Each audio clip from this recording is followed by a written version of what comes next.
No hablamos mucho de esto. Y no estoy seguro de que creamos todo lo que deberíamos. Pero es muy importante que preste atención, porque nos afecta a todos sin excepción.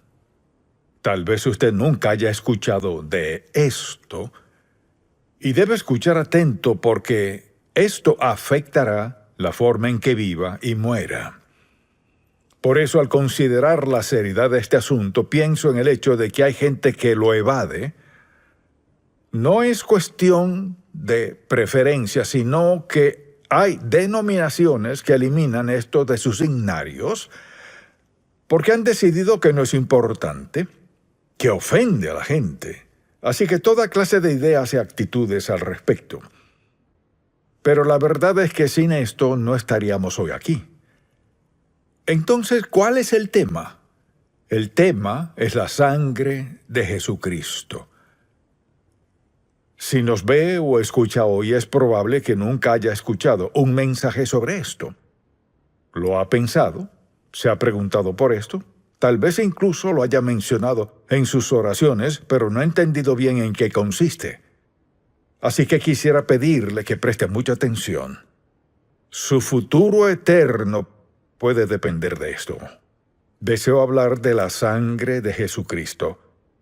¿Cómo se aplica a cada uno de nosotros sin excepción? Le invito a acompañarme a Primera de Pedro, capítulo 1, y quisiera que comenzáramos a leer unos cuantos versículos aquí, desde el versículo 17 de Primera de Pedro 1. Y si invocáis por Padre a aquel que sin acepción de personas juzga según la obra de cada uno, conducíos en temor todo el tiempo de vuestra peregrinación, sabiendo que fuisteis rescatados de vuestra vana manera de vivir, la cual recibisteis de vuestros padres, no con cosas corruptibles como oro o plata, sino con la sangre preciosa de Cristo, como de un cordero sin mancha y sin contaminación, ya destinado desde antes de la fundación del mundo, pero manifestado en los postreros tiempos por amor de vosotros, y mediante el cual creéis en Dios, quien le resucitó de los muertos, y le ha dado gloria para que vuestra fe y esperanza sean en Dios. ¿Cuándo fue la última vez que escuchó un mensaje de la sangre de Cristo? Bien, tengo tiempo sin predicar uno, y quizás usted tenga tiempo sin escuchar uno. Y mientras más lo pensaba, el Señor más hablaba a mi corazón y me recordaba, esta es la esencia del Evangelio. Todo lo que digamos de cualquier otro tema relacionado con esto, esta es la esencia misma de la verdad de lo que creemos, y es el mensaje que o nos lleva al cielo o lo perdemos. Por eso le pido que preste mucha atención porque hay dos puntos que deseo tratar al respecto. El primero es la seriedad del pecado.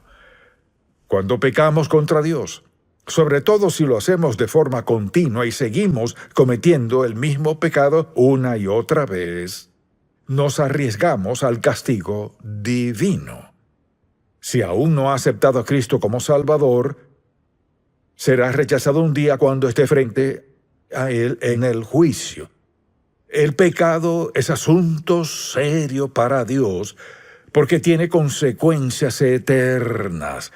No importa quién sea que peque, no importa de dónde venga, ni cuál sea su vocación, ni su estatus social o lo que sea. Nada de eso importa. El pecado es desobediencia a Dios Santo. Y Él nos advierte desde el principio de la Biblia hasta el final que Dios aborrece el pecado por lo que hace a sus hijos y a su creación. Hemos leído la Biblia lo suficiente para saber que en toda la palabra de Dios el pecado destruye, divide, hace de todo lo que hemos mencionado. Así es el pecado. A la luz de esto, nos preguntamos, ¿cuál es la naturaleza del pecado? Y quisiera que pensáramos en la verdadera naturaleza del pecado. Hemos dicho que es asunto serio, pero ¿qué tan serio es? Entonces, la naturaleza del pecado, en primer lugar, nos engaña, ya nos ha engañado, o no seguiríamos pecando si el pecado no engañara diciendo, estás bien, no hay problema, Dios te ama, Dios entiende. Así pues, seguimos desobedeciendo a Dios y somos engañados a creer que somos la excepción a las leyes de Dios, a las consecuencias del pecado. Nos engaña. Segundo, nos decepciona. El pecado siempre hace grandes ofertas. Si haces esto, te sentirás genial. Si haces esto, fulano, fulana hará aquello. Considere las decepciones que todos hemos tenido en la vida en diversos ámbitos, pero el pecado nos defrauda porque hace grandes promesas que no puede cumplir. Tal vez su satisfacción sea temporal, pero así es el pecado. Si no tuviera satisfacción alguna, no pecaríamos. Tiene satisfacción temporal, pero nos engaña y nos decepciona. Es destructivo. Con solo ver nuestro entorno nos daremos cuenta de cuán destructivo es el pecado. Toma muchas sendas, pero tarde o temprano destruye. Destruye familias, matrimonios, destruye empleos, destruye futuros, destruye niños. Todo. El pecado destruye por naturaleza. Luego, piensa en esto. Por último, el pecado trae muerte. ¿Por qué batallo con eso? Porque quisiera decir que a menudo el pecado trae muerte después de cierto tiempo. A veces es al instante, pero lo peor es que su efecto es eterno. La Biblia dice, el alma que pecare morirá, la paga del pecado es muerte. Si tuviera que detenerme aquí, la vida sería terrible. Pero gracias a Dios no nos detenemos aquí. Pensemos en esto. ¿Cuál es el poder salvador que suscita el perdón del pecado? Es el poder salvador de la sangre de Jesucristo. Y quisiera que pensáramos en esto. Acompáñeme al tercer capítulo de Génesis. Regresemos al principio y al hacerlo verá en este huerto perfecto del Edén que Adán y Eva tenían todo a su favor, pero podían elegir, Dios les permitió elegir. Así pues, pecaron contra Dios. Dice la Escritura en el versículo 20 del capítulo 3, y llamó a Adán el nombre de su mujer Eva, por cuanto ella era madre de todos los vivientes.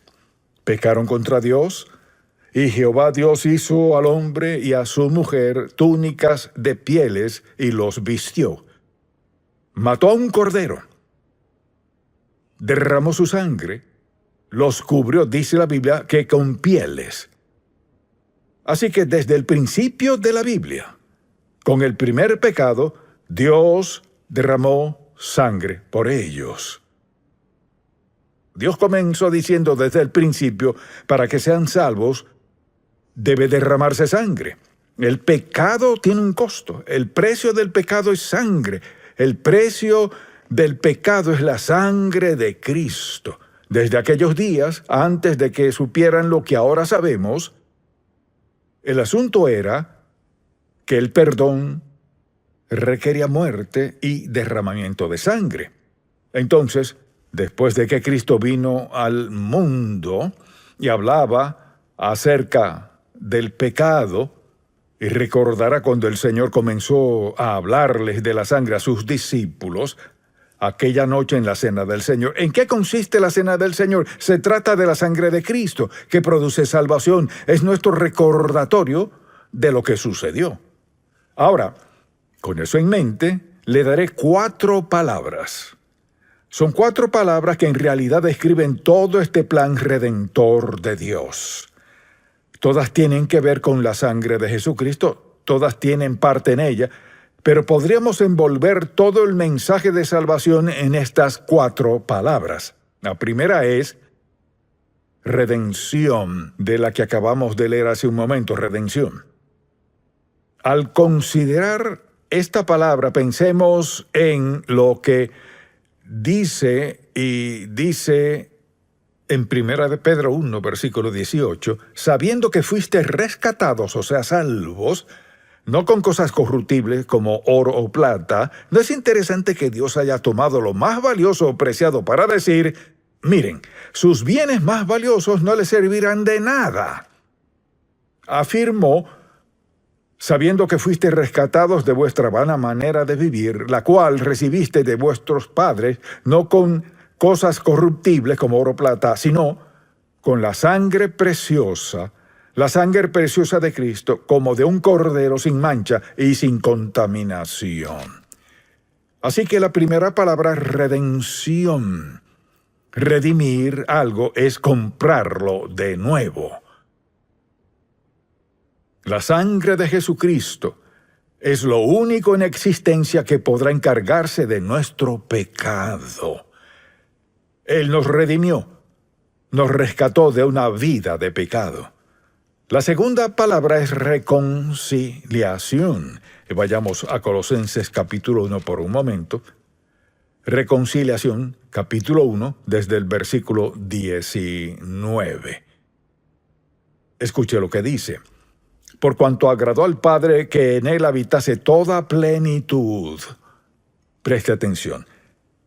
Y por medio de él, reconciliar consigo todas las cosas, así las que están en la tierra como las que están en los cielos, haciendo la paz mediante la sangre de su cruz, y a vosotros también, que erais en otro tiempo extraños, separados de Dios, y enemigos en vuestra mente, haciendo malas obras, ahora os ha reconciliado en su cuerpo de carne, por medio de la muerte, para presentaros santos y sin mancha e irreprensibles delante de Él.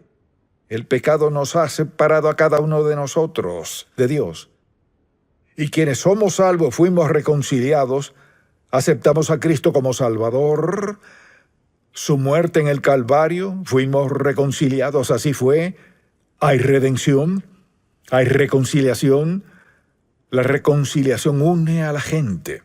La reconciliación une a los cónyuges que se habían separado o divorciado, y la reconciliación lleva al pecador a ser uno en su relación con Cristo.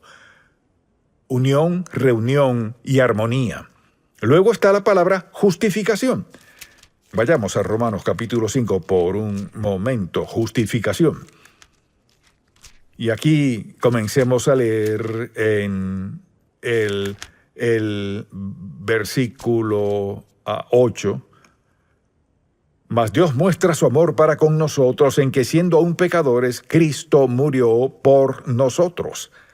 Así que al hablar del amor de Dios por nosotros, ¿qué hace? Va directo a la razón suprema y el precio de su amor por nosotros. Dice, mas Dios muestra su amor para con nosotros en que, siendo aún pecadores, Cristo murió por nosotros.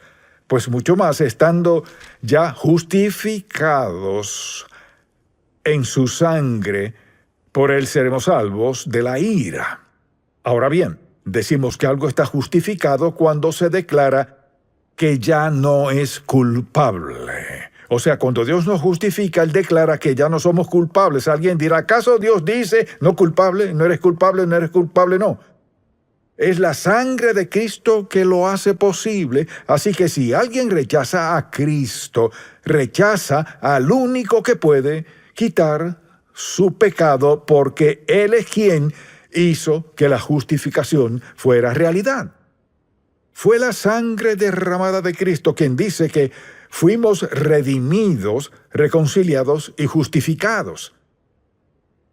No es lo que hagamos, sino lo que hizo Él por nosotros. Luego hay otra palabra que es santificado, santificación. Vayamos por un momento a Hebreos capítulo 13. Y aquí quisiera que notáramos un versículo. Dice la Biblia en el versículo 12, por lo cual también Jesús, para santificar al pueblo mediante su propia sangre, padeció fuera de la puerta.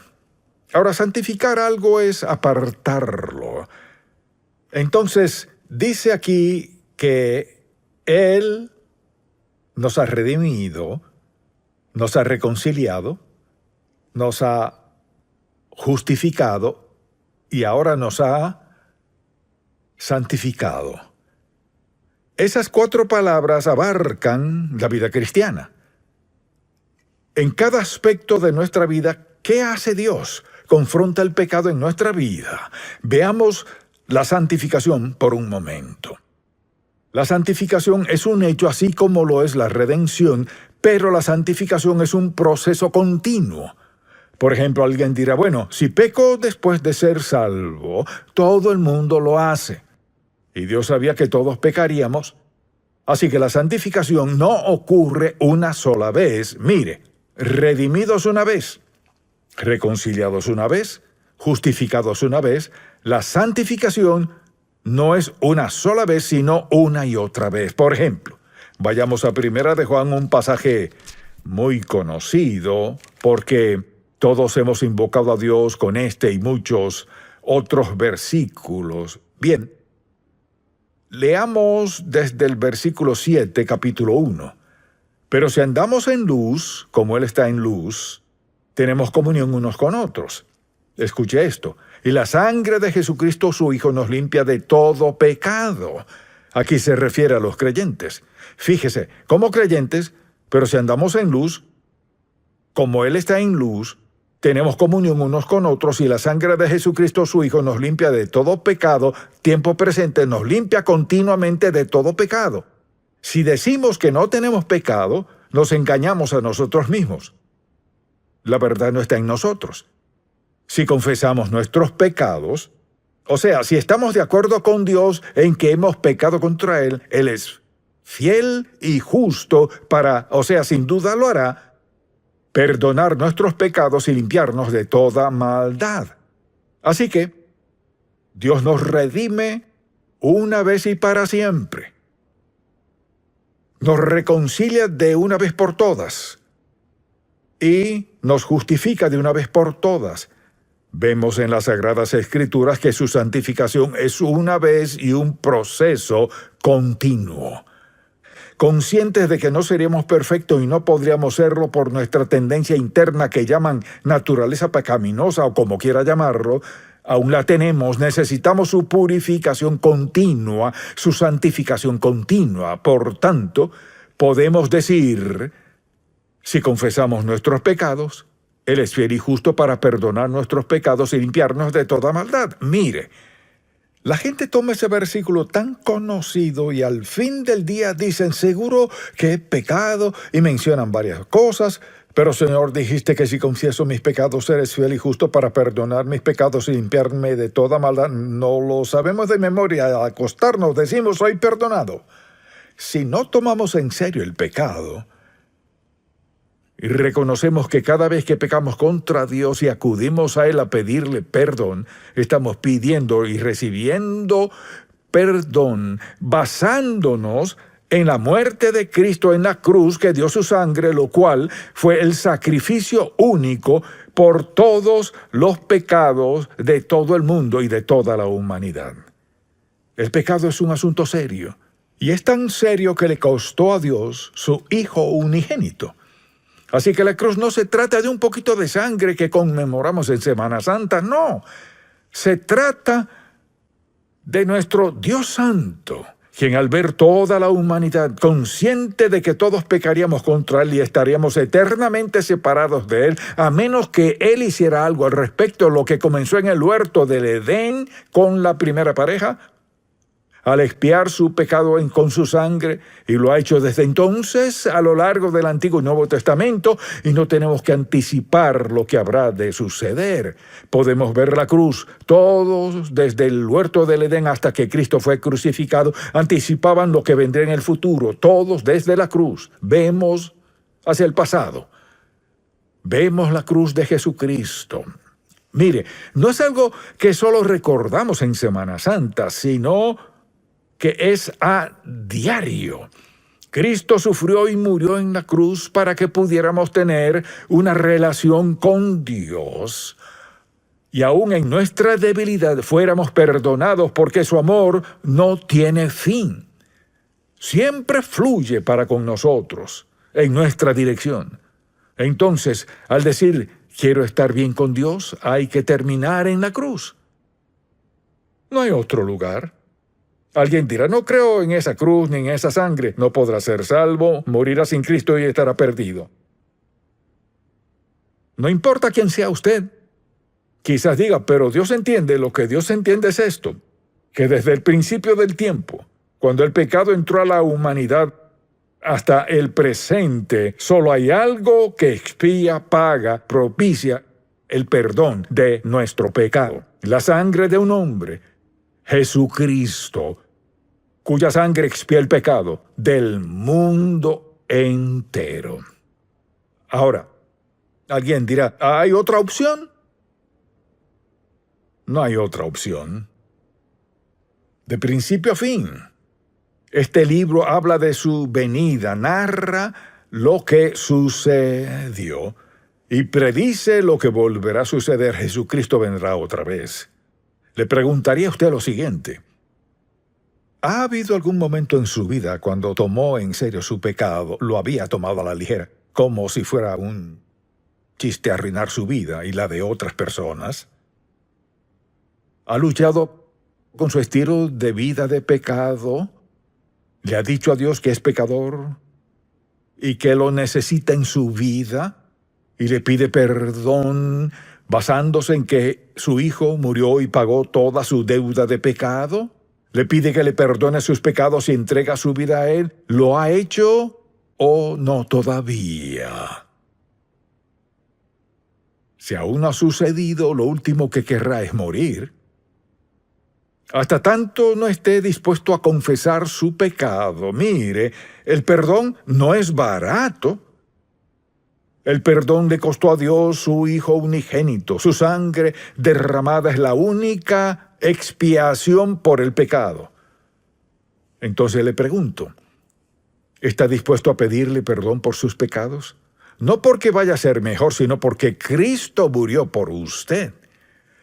Porque después de aceptarlo como su Salvador, Él manda al Espíritu Santo, la tercera persona de la Trinidad, a su vida para facultarle a superar el pecado, a llevar una vida recta y agradable a Dios. Él nos recuerda que está dispuesto a perdonarnos, a salvarnos. Dios no nos dejó solos, sino que nos dio al Espíritu Santo para facultarnos a vivir como le agrada. Ese es el Evangelio. Un sermón. Si muriera hoy, ya habrá escuchado la verdad. Todo se trata de la sangre de Cristo.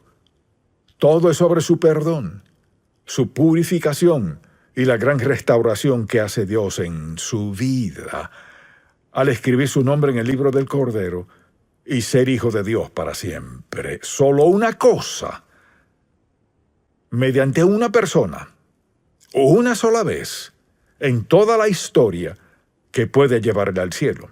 Y es la muerte expiatoria y sustituta de Jesucristo, Hijo de Dios, quien murió por usted para que no muriera en su pecado. Ese es el Evangelio.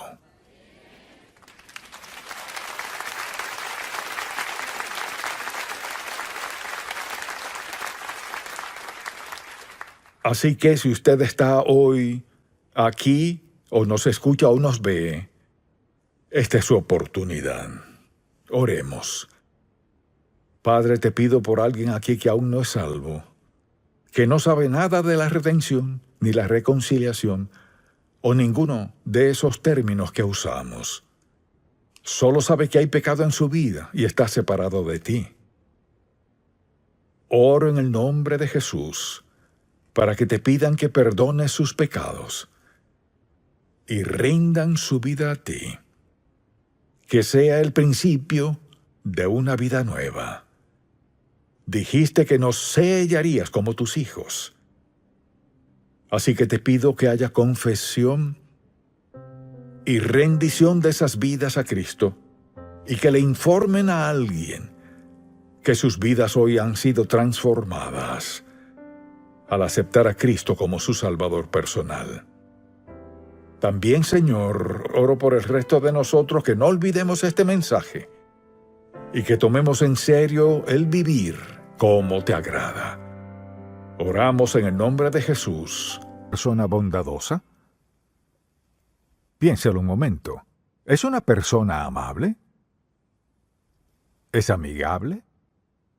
¿Es generoso? ¿Es paciente? ¿Es llevadero? ¿Es cariñoso? ¿Considerado? Y su compañía es agradable. Usted pensará, no soy así, pero quisiera conocer a alguien así. Pero pensemos en esto. Una persona amable resalta en un grupo, quizás no sea quien más hable, pero alguien amable tiene algo como un atractivo inherente que está allí. Cuando alguien es bondadoso, no solo lo muestra en su rostro, sino sobre todo en sus acciones. Y cuando pienso en eso y en sus características, es muy evidente que viene del Espíritu Santo, porque Pablo dice en Gálatas 5, mas el fruto del Espíritu es amor, gozo, paz, paciencia. Hemos hablado de todos esos, y luego benignidad. Entonces, al pensar en la benignidad, ¿qué le viene a la mente? ¿Se considera una persona bondadosa? Puede que sí o puede que no, pero Pablo también dice en uno de mis versículos favoritos sobre la benignidad, y está en Efesios 4, versículo 32, dice: Antes sed benignos unos con otros, misericordiosos, perdonándoos unos a otros, como Dios también os perdonó. Sed benignos unos con otros. Luego dice Pablo en Colosenses 3, vestíos pues de benignidad.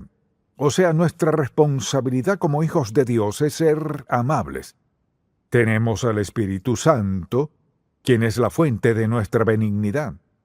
Así que el fluir natural en nuestra vida para quienes nos rodean debe ser esa bondad y todas esas características que mencionamos: amigable, generoso, paciente, llevadero, considerado, cariñoso. Pregúntese, ¿sería eso cierto de mí? ¿Lo verían sus hijos como alguien amable? ¿Su esposo o esposa le ve como alguien amable? Quizás digan, bueno, muchas cualidades, pero la amabilidad no es una de ellas. La benignidad es una cualidad muy propia de Cristo. Y no se habla mucho al respecto, pero Pablo dice que es fruto del Espíritu, o sea, cuando el Espíritu Santo es libre para vivir en nosotros, el fruto que Dios quiere que viva, benignidad, será uno de ellos. ¿Seremos considerados con otros? ¿Pondremos nuestra mente en ellos? Cuando pienso en eso, recuerdo, la primera lección que aprendí de amabilidad no fue muy buena. Mi mamá iba a la ciudad una tarde cuando yo tenía unos 8 o 7 años o algo así, y no me dejaba ir con ella, lo cual no me agradó. Así que le dije algo, ella iba saliendo, bajó las escaleras, yo estaba en el balcón, y le dije algo que no fue muy cortés. Me avergoncé al decirlo y sabía que no debía haberlo dicho. Yo quería ir, pero ella no me dejaba. Esto fue lo que hizo. Se volteó y dijo: Charles, la Biblia dice, sed benignos unos con otros. Nunca lo olvidé, porque me llegó directo al corazón. Nunca olvidaré el sonido de su voz. Charles, la Biblia dice, sed benignos unos con otros. Benignidad es una cualidad natural, normal de un creyente, en especial quien esté viviendo en el Espíritu de Dios. Entonces pregúntese, ¿sería esto cierto de mí? Si lo pensamos, la amabilidad es un atractivo inherente para un hijo de Dios, porque Cristo es nuestra vida, quien da vida a su benignidad dentro y mediante nosotros. Por tanto, una persona amable no solo hace ciertas cosas, sino de manera automática hay algo dentro de ellos que siempre es sensible a quienes necesitan de benignidad, o que de algún modo pueda mostrarle amabilidad. Tal vez la exprese de forma verbal, o puede tratarse de alguna acción, pero la amabilidad es una cualidad que debe ser cierta de cada uno de nosotros. Si lo pensamos, no hay razón para no ser amable. El fruto del Espíritu, es decir, que debido a que el Espíritu Santo mora en nosotros, tenemos la facultad de ser amables con los demás, pese a lo que sea. Si lo piensa por un momento, escuche lo que dice en Tito capítulo 3, porque nuestra salvación es un acto de la bondad de Dios. Leamos desde el versículo 4. Pero cuando se manifestó la bondad de Dios, nuestro Salvador, y su amor para con los hombres, nos salvó, no por obras de justicia que nosotros hubiéramos hecho, sino por su misericordia, por el lavamiento de la regeneración y por la renovación del Espíritu Santo, el cual derramó en nosotros abundantemente por Jesucristo nuestro Salvador. Esta es una de las expresiones del Espíritu Santo en nuestra vida, es ser amables. Así que si alguien dice, está lleno del Espíritu Santo, y dice sí, tiene derecho a esperar que sea amable. No significa ser amable en cada ocasión sin excepción, como un osito de peluche, no. La amabilidad también es fuerte, porque reacciona con bondad incluso en situaciones difíciles. Entonces pregúntese, ¿sería considerado amable?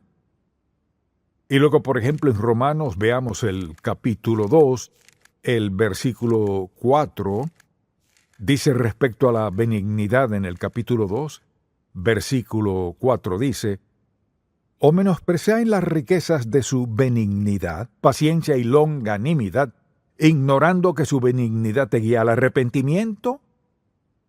O sea, nos arrepentimos de nuestros pecados por la bondad de Dios, benignidad, amor, perdón, todo lo demás, todos los frutos del Espíritu.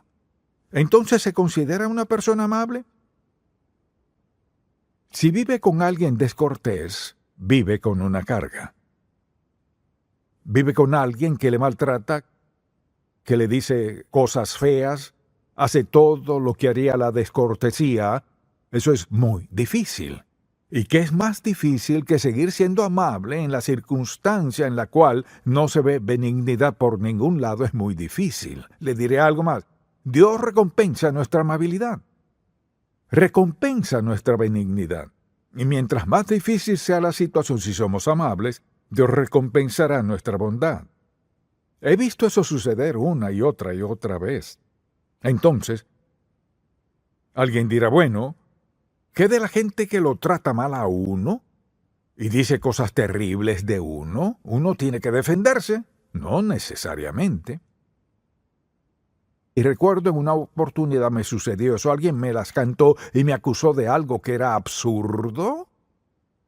Sabía lo absurdo que era, así que me quedé allí y dije,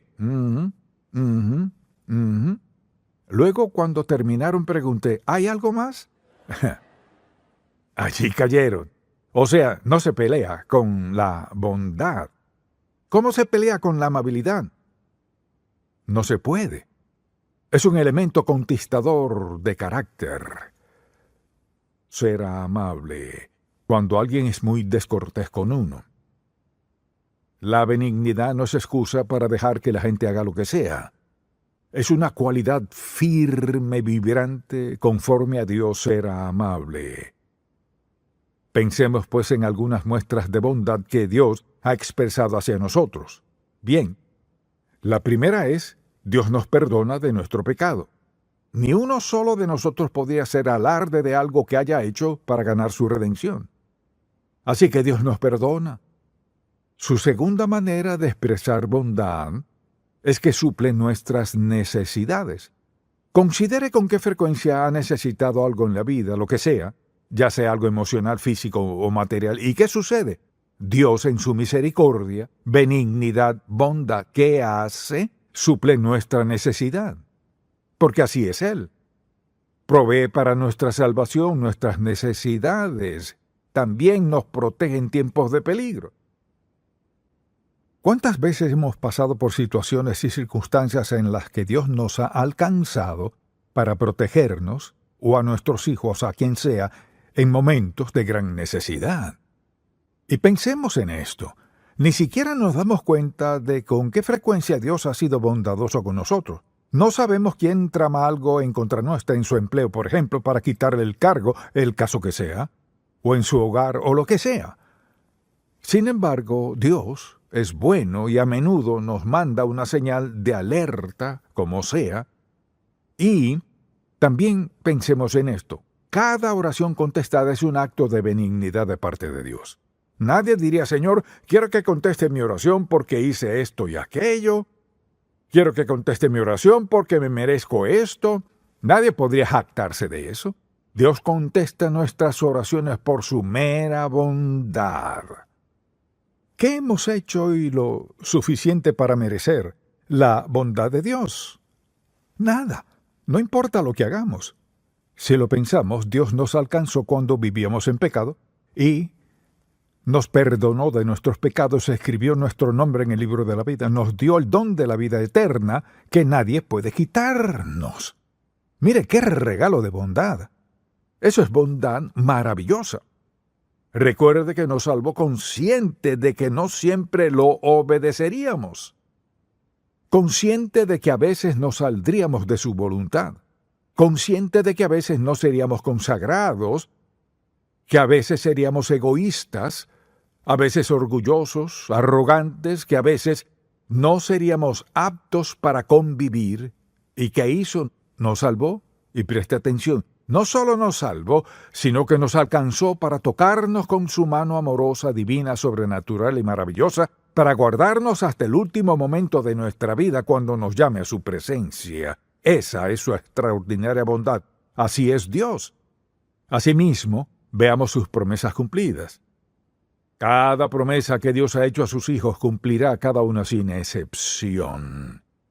Una vez que tenemos el don de vida eterna, esa es una promesa que Dios siempre cumplirá, no importa lo que hagamos, pero pagaremos la penalidad al desobedecerle como hijos de Dios. O sea, cuando Dios hace una promesa, la cumplirá. Ahora quizás esté en la situación que piense, si Dios cumpliera sus promesas, no dejaría que yo pasara por esto. Tal vez haya dado un paso fuera de su voluntad. ¿Y qué está haciendo Dios? Cumple su promesa. ¿Cómo puede cumplir su promesa y hacerme sufrir así? Porque hizo una promesa. Prometió reprendernos por amor si lo desobedecemos. ¿Qué hace? Cumple su promesa. No hay un lugar en la vida donde Dios no cumpla su promesa. Y la gente pasa por grandes adversidades en la vida, a menudo, por no haber guardado su palabra, no haberlo obedecido. ¿Y qué hace Dios? Hace esto. Cosechamos lo que sembramos, más de lo que sembramos después de sembrarlo. Quizás alguien diga, ¿qué de una promesa? Pues esa es su promesa. Si está sembrando una semilla maravillosa, le encanta eso, ¿cierto? Si desobedece a Dios, no le encanta. Pero es solo Dios cumpliendo su promesa. Es Dios siendo bueno. Ahora, quizás no entre en nuestra categoría de bondad. Quizás todos tengamos nuestra categoría de bondad y luego tenemos una categoría de la bondad de Dios que siempre es genuina. Pero Dios es bueno siempre. Cuando nos ocasionamos dificultades por haber desobedecido al gran dador de bondad, quien quiere lo mejor para nosotros. Claro, Dios se involucra de forma personal en nuestra vida. Piensa en esto. No solo Dios nos salvó, sino que nos envió al Espíritu Santo para involucrarse de manera personal en cada aspecto de nuestra vida. Se trata de un don de benignidad. Mucha atención, Dios está allí, sea que le obedezcamos o no. Dios quiere expresar bondad, le encanta mostrarnos su bondad. Ahora bien, ¿qué cree que pasaría si desobedece a Dios? Y todos lo hemos hecho. Si desobedece a Dios y dice, nadie es perfecto, olvidémonos de eso. ¿Sabe lo que haría? Le despojaría de su fe en Dios, porque nunca sabría con precisión dónde está si Dios le dejara salirse con la suya con algo. Pero la benignidad implica veracidad, también disciplina e instrucción. Implica amor, mansedumbre, amabilidad y muchas cosas más. Así que todo es parte de ello y también la promesa de su presencia con nosotros. Escuche esto, no te desampararé ni te dejaré. ¿Acaso no es eso bondad? Ahora una cosa es que alguien más diga eso, pero que Dios lo diga, no te desampararé ni te dejaré y punto. No dijo excepto, sí, ni, pero, cuándo, excepto, quién, no. No te desampararé ni te dejaré. La bondad de Dios es indescriptible, pero también es palpable, es agradable, es verdadera en nuestra vida, la bondad de Dios. Así que solo diría que nuestro estilo de vida debería ser una expresión de la misericordia de Dios. Ahora le daré varios pasajes para que los apunte.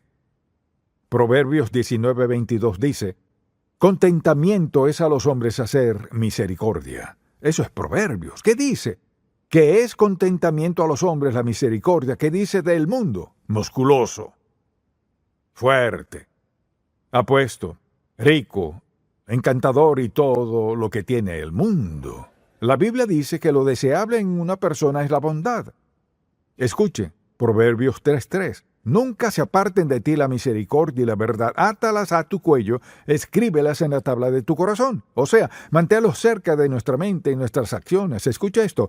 Nunca se aparten de ti la misericordia y la verdad. Átalas a tu cuello, no a tu tobillo, no a tu rodilla. ¿Por qué las ata a su cuello? Para tenerlas lo más cerca posible. Es decir, que sea lo primero. Átelas a su cuello, escríbalas en la tabla de su corazón. O sea, no basta con saber de misericordia, escríbela en su corazón. Debe ser parte de su ser. Manténgala cerca en pensamiento y en acción. Luego en 1 de Pedro 2:3 dice: si es que habéis gustado la benignidad del Señor, que solo significa experimentarla, ¿experimenta usted la benignidad de Dios? ¿La siente? Ahora, si no es amable, permítame decirle cómo debería sentirse con mucha convicción. Avergonzado de sí mismo. Debería sentir que debe ir a casa y confesarle a su familia que no ha sido la clase de padre o hijo o hija o madre que debe ser. Y que le pide a Dios que le perdone y a ellos que le perdonen. Que con su ayuda quiere comenzar a ser la clase de esposo, padre, esposa, hija, hermana, quien sea, quiere comenzar a ser la clase de persona que Dios creó que fuera. Ahora dirá, eso no es necesario. Sí lo es, pero requiere que sea un verdadero hombre para hacerlo. Una mujer de verdad para hacerlo. Decir, no he sido amable contigo, en especial si le han maltratado. Decir, solo quiero que sepas que no he sido tan amable contigo como debería y quiero serlo. Si me ayudas, quiero ser amable. La amabilidad cambia a su familia. Puede cambiar sus amistades. Puede cambiar a la gente a su alrededor. La bondad es un don de Dios, provisto por el Espíritu Santo, y somos los medios mediante los cuales Dios Todopoderoso habla misericordia con quienes vivimos, amigos, extraños, donde quiera que sea. Amabilidad. Ahora, si no ha aceptado a Cristo como su Salvador, eso no funcionará. Porque Él da el don de su bondad a quienes son sus hijos, quienes lo han aceptado.